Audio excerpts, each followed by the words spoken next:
எனக்கு ஒரு ஆசை, யாருக்குமே தொந்தரவா இருக்க கூடாது, யாரோட பாசத்துக்கும் ஏங்கி தவிக்க கூடாது. நான் இருக்கேனா செத்துட்டேனான்னு கூட யாருக்குமே தெரிய வரக்கூடாது. அப்படியே நான் செத்தா கூட அது யாருக்குமே தெரியக்கூடாது.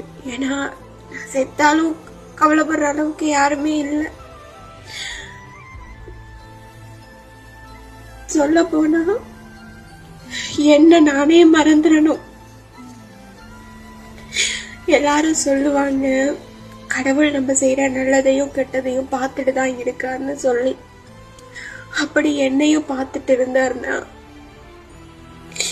இதுக்கு மேல நான் அனுபவிக்கிறதுக்கு என்ன கஷ்டம் இருக்க போகுது?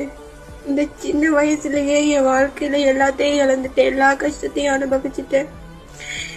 இப்போ எனக்குன்னு இருக்கிறது இந்த உடம்புல உள்ள உயிர் மட்டும்தான். அதையும் நீங்க எடுத்துட்டீங்கன்னா